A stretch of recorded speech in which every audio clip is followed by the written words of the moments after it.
Assalamualaikum warahmatullahi wabarakatuh. Perkenalkan nama saya Mahbub Mahir Abdullah, NPM 18 144 600 142.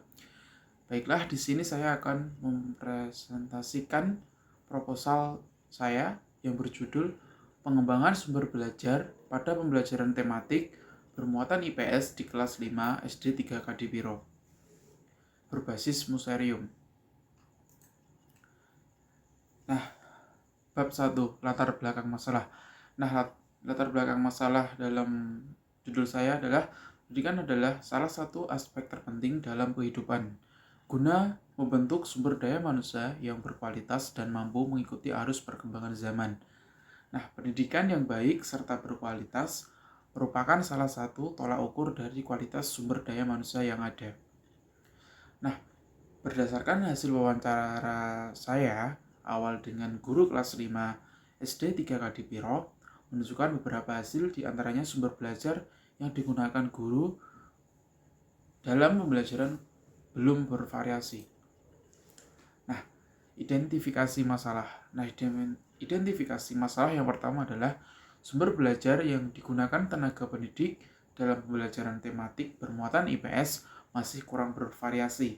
Yang kedua, hasil belajar siswa berdampak buruk karena tenaga pendidik belum menggunakan sumber belajar yang bervariatif. Identifikasi masalah yang ketiga adalah belum terdapatnya sumber belajar dari muserium, laboratorium, sejarah atau disingkat muserium, sejarah PGRI, Universitas PGRI yang berada di kelas 5 SD 3 Kadipiro. Nah, adapun rumusan masalah.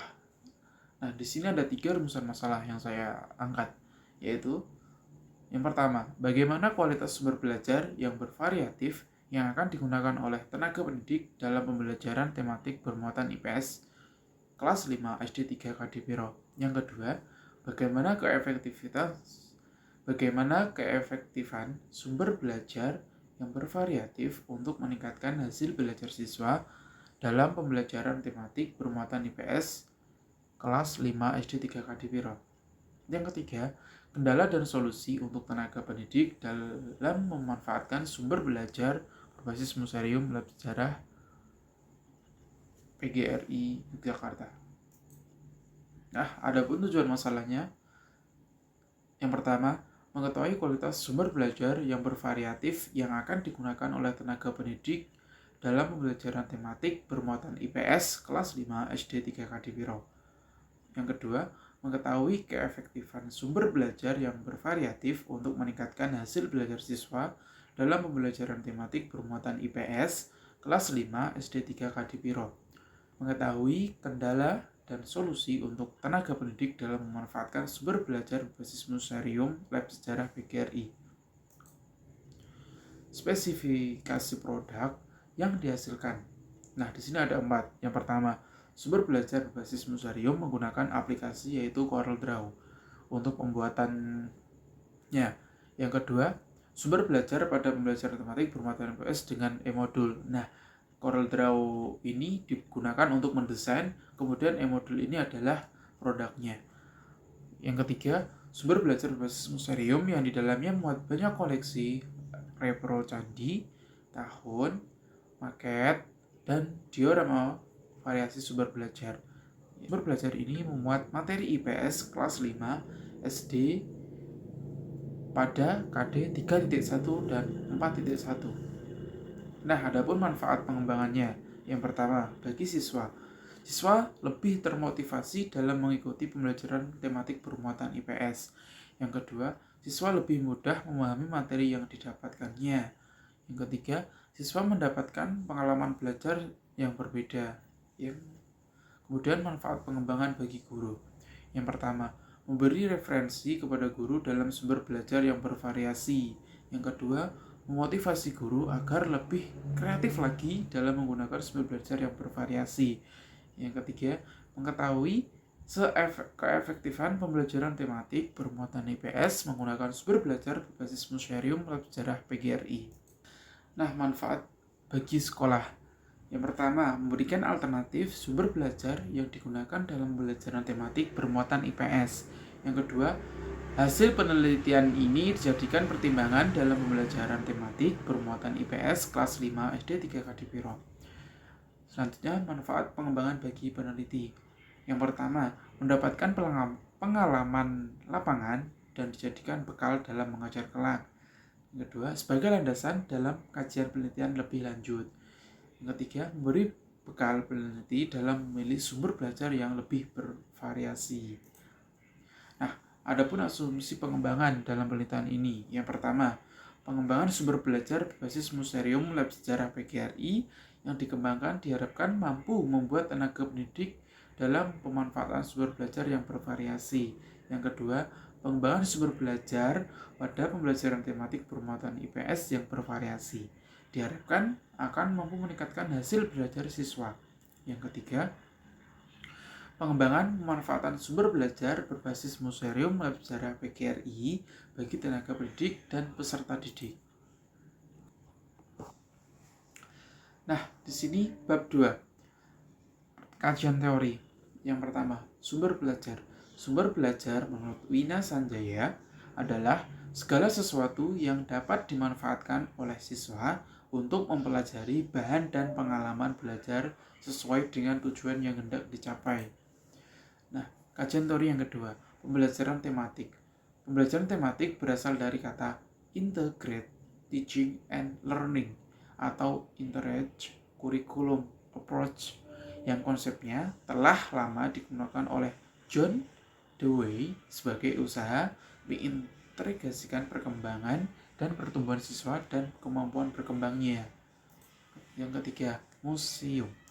Museum adalah sebagai sebuah lembaga yang bersifat tetap, tidak mencari keuntungan, melayani masyarakat dan perkembangannya. Terbuka untuk umum yang memperoleh, merawat, menghubungkan dan memamerkan untuk tujuan studi, pendidikan dan kesenangan, barang pembuktian manusia dan lingkungannya. Ini menurut Direktorat Museum. Nah, kajian penelitian yang relevan. Di sini kajian penelitian yang relevan saya ada 3. Yang pertama, dari Mujiono Sang Putra pada tahun 2019 skripsi. Nah, skripsi ini berjudul Pengembangan Bahan Ajar Pokok Permasalahan Sosial pada Mata Pelajaran IPS kelas 4 SD Negeri 28 Dompu. Nah, yang kedua, skripsi dari Santri Prima pada tahun 2020.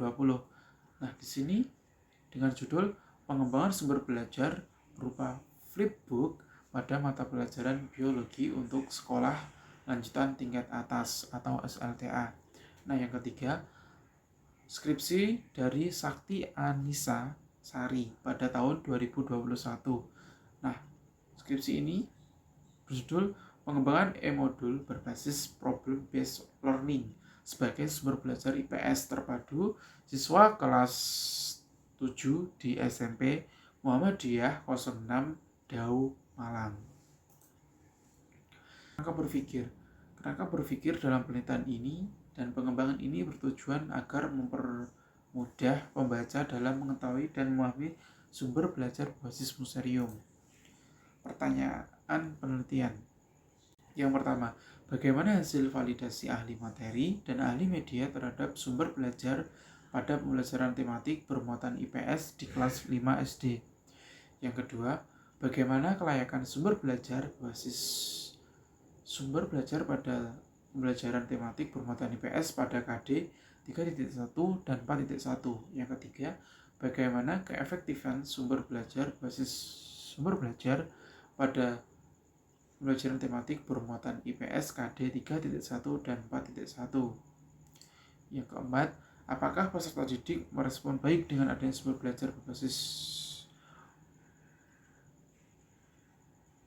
belajar pada pembelajaran tematik bermuatan IPS KD 3.1 dan 4.1. Penelitian. Nah, metode pengembangan. Nah, dalam penelitian ini saya menggunakan penelitian R&D, Research and Development.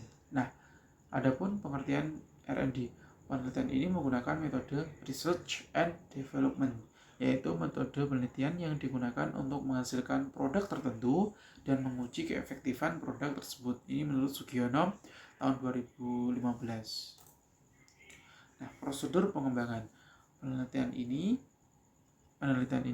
menggunakan model pembelajaran ADI yang dikembangkan oleh Kaiser and Molenda dalam Suryani 2019 menyebutkan ada 5 tahapan yang digunakan dalam pengembangan ADI, yaitu yang pertama analis, yaitu analisa, yang kedua design, yang ketiga development, pengembangan, yang keempat implementation atau implementasi atau penerapan atau dalam prakteknya, yang kelima evaluation atau evaluasi. Nah, desain uji coba produk. Desain uji coba ini menggunakan desain penilaian produk. Penilaian produk dilakukan untuk mengetahui kelebihan dan kekurangan dari produk yang dibuat. Kemudian dapat dilakukan perbaikan untuk memperbaiki kekurangan yang masih terdapat dalam produk yang dibuat. Desain uji coba produk berupa sumber belajar yang bervariatif.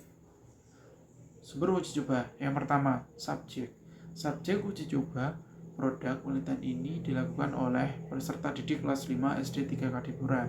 Untuk lokasi dan waktu, penelitian ini dilaksanakan di SD 3 Kadipura yang terletak di zona Pakeslor, Ketis Harjo, Kecamatan Kasihan, Kabupaten Bantul. Nah, dapur tekniknya ada 3. Yang pertama, angket. Yang kedua, observasi. Yang ketiga, wawancara. Nah, terima kasih. Sekian presentasi proposal dari saya, kurang lebihnya mohon maaf. Apabila ada salah kata saya mohon maaf. Saya akhiri. Wassalamualaikum warahmatullahi wabarakatuh.